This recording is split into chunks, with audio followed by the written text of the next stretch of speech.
전 세계를 뒤흔든 기업 엔비디아. 한때 폐업 위기까지 몰렸던 이 회사는 지금 시가총액 약 5,040조 원, 애플과 마이크로소프트와 함께 세계 1위의 자리를 뺏고 빼앗기는 4차 산업혁명의 심장부에 자리 잡았습니다. GPU, 일명 그래픽카드 시장의 선두주자로서 유명한 엔비디아는 전 세계에 비트코인 열풍이 불면서 제대로 떡상하였고, 현재는 AI 혁명에 힘입어 AI 칩 개발로 방향을 변경, 그야말로 대성공을 거두며 4차 산업시대 혁신에 없어서는 안 될 기업으로 고공성장을 하고 있습니다. 이 거대한 혁신의 출발점이 된 것은 다름 아닌 전자오락을 좋아하던 한 아시아 학생으로부터 시작되었습니다.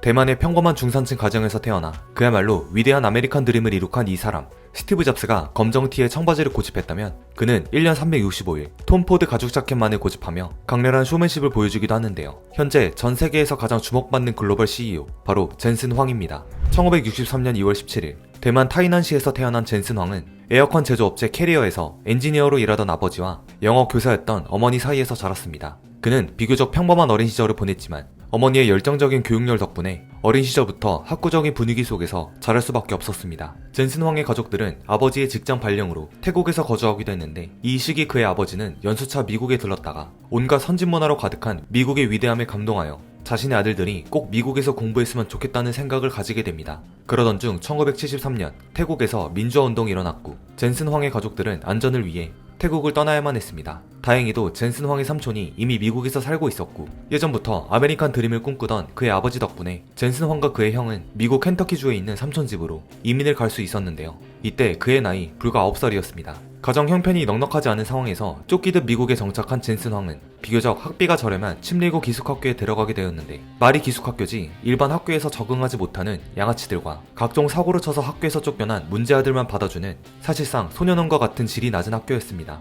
부모님의 영향으로 공부만 한 범생이 아시아인의 체구도 작은 젠슨 황은 거의 야생에 홀로 던져진 듯한 공포심을 느꼈습니다.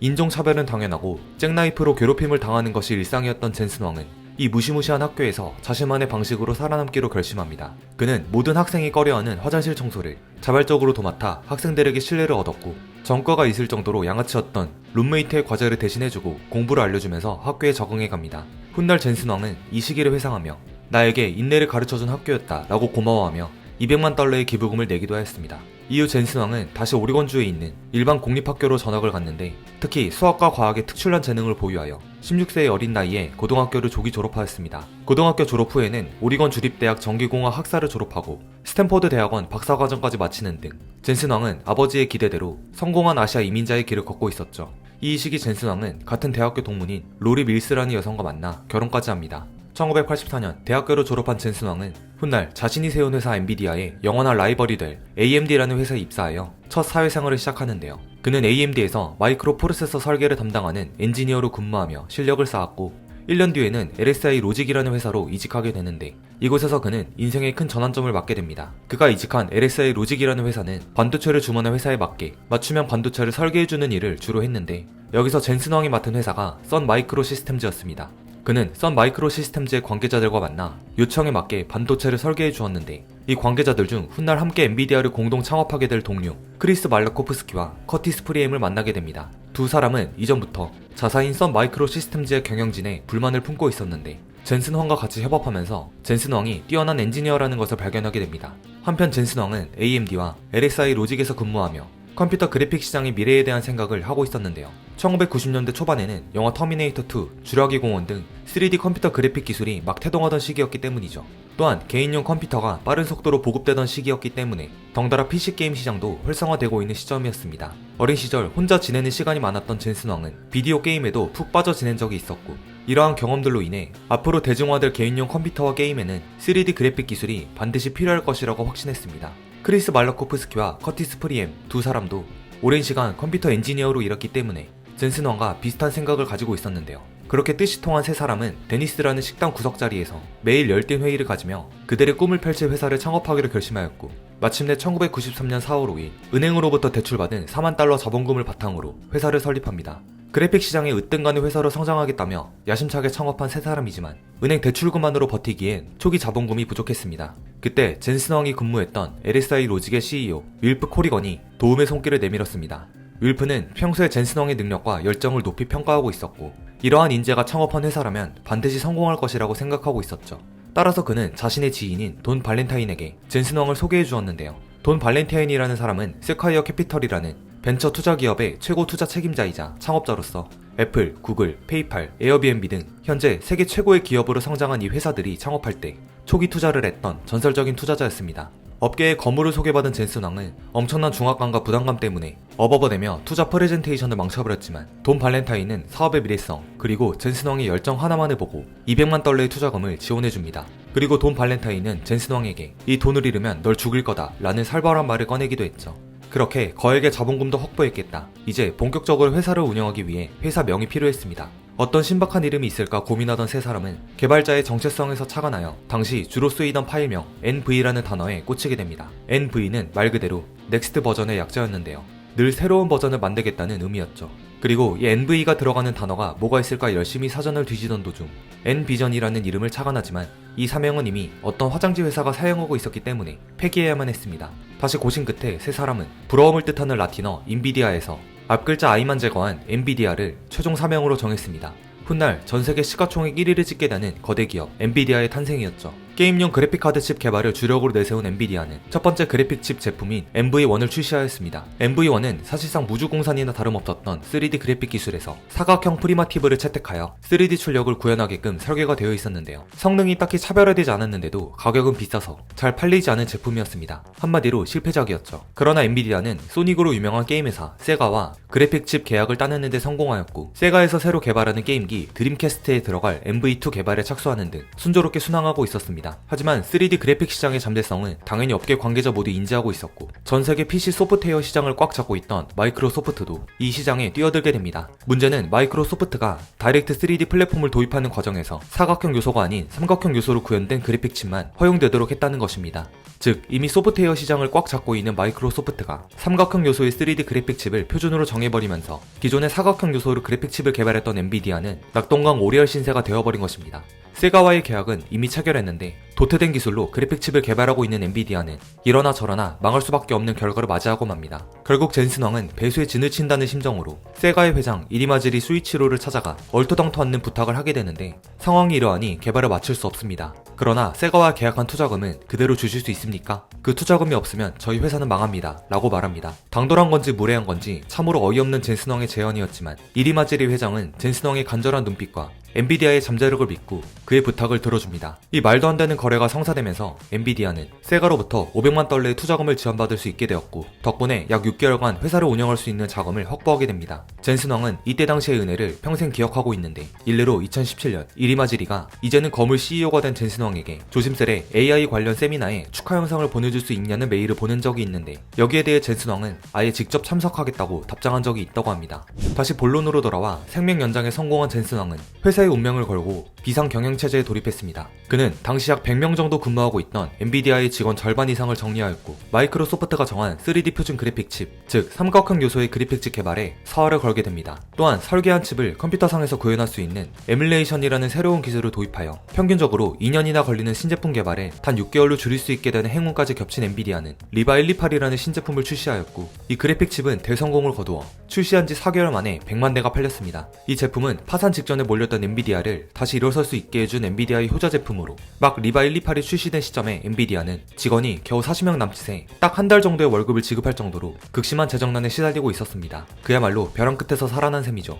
리바 128의 대성공으로 엔비디아는 그래픽칩 시장에서 치고 올라왔고 1998년에 리바 TNT, 1999년에 리바 TNT2를 연달아 히트시키며 업계 선두를 질주하게 됩니다. 거기에 나스닥 상장까지. 1999년 10월 11일 엔비디아는 지포스 256을 출시하며 대망의 그래픽카드 시장을 열게 되었습니다. 이 제품은 최초로 GPU라 불렸는데 지포스 이전의 그래픽칩은 그저 CPU를 보조하는 보조장치에 불과했다면 지포스는 고정 픽셀 파이프라인을 늘리고 게임상에서 캐릭터가 움직일 때 변화하는 빛을 감지하여 출력하는 등 변수를 스스로 조절할 수 있게 설계되어 3D 게이밍 성능을 눈에 띄게 향상시켰습니다. 이 제품의 성공으로 엔비디아는 애증의 마이크로소프트와 콘솔 게임 엑스박스 그래픽 하드웨어 개발을 따내면서 약 2억 달러의 수익을 얻게 되었습니다. 그와 동시에 엔비디아는 3D 그래픽 경쟁을 했지만 결국 자금난을 극복하지 못하고 파산한 경쟁업체 3DFX의 자산과 인재들을 받아들이며 더욱 성장하게 되었습니다. 엑스박스가 출시된 2001년 엔비디아는 14억 달러의 매출을 기록하며 전 세계 500대 기업으로 거듭났습니다. 2000년대 중반 엔비디아와 젠슨 왕은 앞으로 엔비디아의 성장에 있어서 가장 중요한 키가 되는 소프트웨어 개발과 함께 심각한 경영 위기를 겪기도 합니다. 젠슨 왕은 이안 버기라는 개발자를 통해 그래픽카드 수십 개를 연결하면 더욱 정교한 그래픽 처리가 된다는 병렬 컴퓨팅 기술을 발견하게 되었고, 곧바로 이 사람을 영입해 병렬 컴퓨팅 팀을 꾸리게 됩니다. 그리고 천문학적인 예산을 쏟아부어 병렬 컴퓨팅을 연구한 연구팀은 곧 쿠다라고 불리는 소프트웨어를 개발하게 되는데, 이것이 나중에 엔비디아에 있어 신의 한 수가 됩니다. 쿠다는 개발자들이 활용할 수 있는 도구 모음 소프트웨어로 당시로서는 꽤나 생소한 개념이었는데요. 엔비디아에서 개발했기 때문에 당연히 엔비디아의 GPU가 있어야 작동할 수 있었고, 초기 시장을 선점했기 때문에 수많은 개발자들을 끌어모을 수 있었습니다. 하지만 그때까지만 해도 병렬 컴퓨팅이라는 기술이 시중에 크게 사용되지 않았던 시점이었기 때문에 이 쿠다는 엔비디아에게 상업적으로 주요한 역할을 하지 못했는데요. 이후 딥러닝 시장이 활성화되고 AI 칩 및 AI 기술 산업이 폭발적으로 성장하면서 쿠다는 감춰왔던 잠재력이 폭발하게 됩니다. 전 세계 모든 기업이 AI 기술에 혈안이 되어 있는 현 시점에서 쿠다는 필수 불가결한 소프트웨어이기 때문이죠. 이게 다 젠슨 왕의 기가 막힌 성구한 덕분이었습니다. 한편 쿠다 개발과 별개로 당시 엔비디아는 여러 악재가 겹치며 힘든 시기를 보내고 있었습니다. 2003년 출시한 지포스 FX 5800은 소음이 심해 저조한 판매율을 보였고, 설상가상으로 애플, 델, HP의 노트북에 탑재된 G84, G86이 제조 과정의 결함으로 인해 심한 발열을 보이게 되어 회사는 큰 위기에 빠지게 되었습니다. 자체 제품의 결함만으로 큰 타격인데, 아예 타사 노트북에 탑재된 칩이 문제를 일으키면 해당 노트북의 제조사도 큰 피해를 입을 수 있기 때문이죠. 이 사건으로 엔비디아는 각종 소송에 휘말려 2억 달러의 손실을 감수해야만 했고, 협력 업체로부터 신뢰를 잃게 되어 회사 주가도 급락하는 상황을 맞이하게 됩니다. 더욱이 2008년 전 세계를 휩쓴 금융위기에도 휘말린 엔비디아는 시가총액의 80%에 달하는 금액이 공중분해되어 정말로 파산 직전까지 가게 됩니다. 이에 CEO 젠슨 왕은 또다시 비상 경영체제에 돌입하여 임원들의 연봉을 삭감하고 본인의 회사가 정상화될 때까지 단 1달러만 받겠다는 선언을 하며 회사 살리기에 열중합니다. 그러던 2012년 엔비디아는 또다시 기적과도 같은 일이 벌어지며 기사회생에 성공합니다. 2012년 캐나다 토론토에서는 AI가 이미지를 얼마나 정확하게 인식하는지 겨루는 대회가 열리게 되는데, 이때 엔비디아의 GPU를 사용한 토론토대 연구팀이 우승하면서 딥러닝 기술이 주목을 받게 됩니다. 젠슨 왕은 이전부터 인공신경망으로 AI를 만들어 AI 스스로 방대한 양의 정보를 통해 알고리즘을 분석하는 딥러닝 기술에 관심을 보였고, 이 AI 학습에 엔비디아의 GPU가 사용된다는 것을 알고 딥러닝 연구자들을 지원해왔습니다. 그리고 그 결과 AI 알고리즘 기술이라는 새로운 시대의 혁명이 탄생하게 되었고, 그 중심에는 엔비디아의 GPU가 있었던 것이죠. 딥러닝 알고리즘 기술이 반드시 필요한 검색 엔진 기업과 SNS 기업들, 즉 구글과 페이스북으로 대표되는 거대 기업들 또한 AI 혁명 시대에 발맞춰 엄청난 금액을 투자하게 됩니다. 그리고 핵심 기술을 설계하는 엔비디아가 그 가운데서 돈을 쓸어담게 되는 것이죠. 여기에 더해 2010년대부터 떠오른 암호화폐 시장은 엔비디아의 성장에 큰 영향을 주게 됩니다. 이 암호화폐를 채굴하기 위해서는 엔비디아의 그래픽카드가 반드시 필요했기 때문입니다. 2017년부터는 암호화폐 시장이 가히 폭발적으로 성장하게 되면서 엔비디아의 그래픽카드 또한 덩달아 수요가 급증하게 됩니다. 이때 당시 일부 사람들에 의해 그래픽카드가 대량 사직이 되면서 품귀 현상을 겪기도 했는데요. 때문에 단순히 게임이나 업무를 위해 그래픽카드를 구해야 하는 일반 소비자들이 불편을 겪는 해프닝까지 벌어지기도 했습니다. 그리고 2022년 말 엔비디아는 지금껏 마주하지 못한 엄청난 혁명을 맞이하며 빅테크 기업의 황제 자리에 등극하게 되는데요. 바로 챗GPT의 등장이었습니다.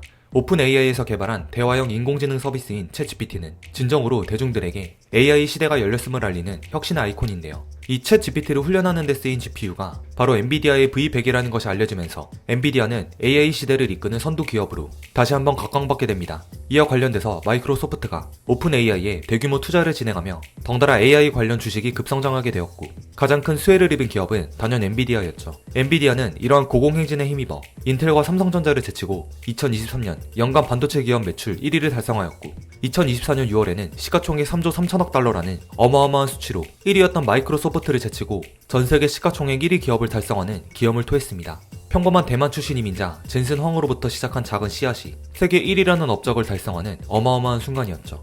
이에 따라 전 세계적으로 엔비디아 열풍이 식지 않는 가운데 창업부터 현재까지 굳건하게 자리를 지켜온 CEO 젠슨 황의 경영 방식 또한 많은 관심을 받고 있습니다. 그만의 독특하고도 탁월한 경영법은 오늘날의 엔비디아가 세계 인류 기업으로 도약하는데 정말 큰 영향력을 주었죠. 젠슨 왕은 도대체 어떠한 리더십으로 지금까지 큰 잡음 없이 엔비디아를 이끌어왔을까요? 젠슨 왕은 우선 누구보다도 자신의 회사를 사랑하고 열정적으로 일하는 워커홀릭으로 유명합니다. 지금도 그는 휴가 없이 주 7일을 근무하고 있으며 앞으로도 CEO 자리에서 내려올 생각이 없다고 말합니다. 창업 이후 30년 이상 CEO 자리에 있던 젠슨 왕은 미국 실리콘밸리 기업 CEO 중 가장 오랜 기간 재직하고 있는 인물이기도 한데요. 그는 이제 60세가 넘었음에도 나는 90살이 되어서도 AI로 변신해서 회사를 경영할 것이라며 죽을 때까지, 아니 죽어서도 일하겠다는 의지를 보이고 있습니다. 더욱이 젠슨 왕은 본인뿐만 아니라 엔비디아의 모든 직원들도 주 60시간 이상 빡세게 일을 시키기도 합니다. 엔비디아의 신입사원 오리엔테이션에선 뒤에서 숨어서 월급 타먹으며 5시에 퇴근할 생각이라면 지금 당장 그만둬라 라는 말로 교육하고 있습니다. 신입사원은 물론이고 엔지니어, 마케팅 담당자, 심지어는 임원급 직원들도 야근과 주말 근무는 일상이라고 할 정도로 엔비디아의 업무 난이도는 미국 내 대기업 중에서도 하드하기로 유명합니다. 그런데 엔비디아의 직원들은 젠슨 왕의 경영 방식에 거의 불만을 제기하지 않습니다. 심지어 엔비디아는 2023년 11월 포브스 선정 미국에서 가장 일하기 좋은 직장 1위에 선정될 만큼 직원들의 만족도도 높은 것으로 밝혀졌죠. 여기에 더해 이직률도 3% 미만에 불과하다고 합니다. 왜냐면 업무 만족도가 매우 높고 직장인에게 가장 큰 보상, 즉 금융치료가 확실한 기업이기 때문입니다. 젠슨 왕은 모든 직원이 열심히 자신의 업무에 집중할 수 있도록 최선의 환경을 제공합니다. 한마디로 업무 외에 쓸데없는 잡일들, 예를 들어 보고서를 쓰기 위한 양식을 고민한다던가 프레젠테이션을 위한 PPT 디자인을 고민한다던가 하는 자질구레한 관료주의적 관습을 모조리 폐기합니다. 실제로 젠슨 왕은 보고서라는 틀을 깨고 모든 직원들에게 직속 이메일로 보고받고 있습니다. 엔비디아의 전 직원들은 1, 2주에 한 번씩 자신의 직속 팀과 임원에게 이메일로 업무 보고를 진행하는데 이 모든 메일의 수신자인은 CEO인 젠슨 왕의 개인 메일 주소를 포함해야 합니다. 당연히 젠슨 왕의 이메일 수신함에는 매달 수천 개의 메일이 쌓여있겠죠. 그리고 그는 매주 일요일 저녁에 이 모든 이메일을 꼼꼼히 검토하고 피드백합니다. 워커홀릭이 아니면 할 수 없는 일이죠. 이렇게 하는 이유에 대해서 젠슨 왕은 보고서라는 것은 기본적으로 윗사람이 읽기 편하게 포장된 글이기 때문에 실질적인 업무 내용이 가려질 수 있기 때문이라고 설명합니다. 요약하자면 3만 명이나 근무하는 대기업 안에서 모든 중요 사항을 CEO 본인이 하나하나 직접 검토하고 피드백하는 환경인 것입니다. 이 정도면 주 7일 근무가 아니라 젠슨 왕이 7명이 있어도 모자랄 판인데요. 즉 젠슨 왕이 곧 엔비디아이며 엔비디아가 곧 젠슨 왕의 것입니다.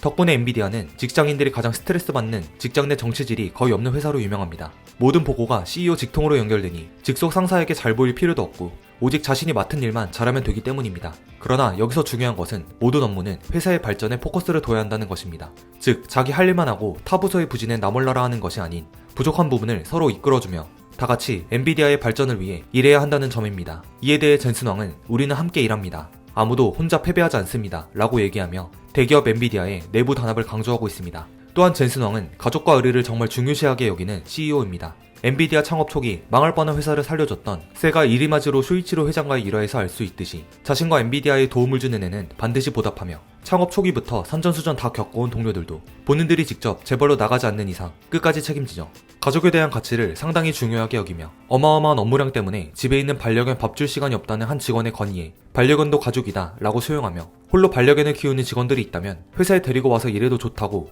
허가해주는 일화도 있을 정도입니다. 당연히 반려견이 아닌 실제 가족들도 데리고 와도 된다고 합니다. 마지막으로 엔비디아를 경영하는 젠슨 왕의 핵심 전략은 실패를 통한 회복력입니다. 그는 엔비디아를 어떻게 성공으로 이끌었냐는 한 질문에 비디오 게임을 하다 보면 첫 판부터 보스까지 깨기 쉽지 않다. 여러 번 실패를 겪으면서 결국 보스까지 도달하는 것이라고 말하며 실패를 두려워하지 말 것을 강조합니다. 그리고 여기서 더 중요한 것은 그 실패를 얼마나 빠르고 건강하게 회복하는 것이라고 하는데요. 쉽게 말하자면 무너지지 않는 멘탈의 중요성을 강조한 것입니다. 이러한 젠슨 왕의 의리와 신뢰에 중점을 둔 리더십이 오늘날 엔비디아 신화를 이룩한 것입니다. 그렇다면 앞으로 젠슨 왕이 이끄는 엔비디아의 미래는 어떻게 될까요? 현재 AI 산업에 사용되는 GPU의 90% 이상은 엔비디아 제품일 정도로 엔비디아는 시장을 독점하고 있습니다. 물론 경쟁사인 구글과 마이크로소프트는 엔비디아의 독점을 막기 위해 AI에 특화된 프로세서와 AI 칩을 열심히 개발하고 있지만 엔비디아의 독주 체제를 막기에는 아직 한참 멀었다고 보고 있습니다. 젠슨 왕의 신의 한 수인 AI 개발자들을 위한 소프트웨어 플랫폼 쿠다가 이미 업계 표준으로 확실하게 자리 잡고 있고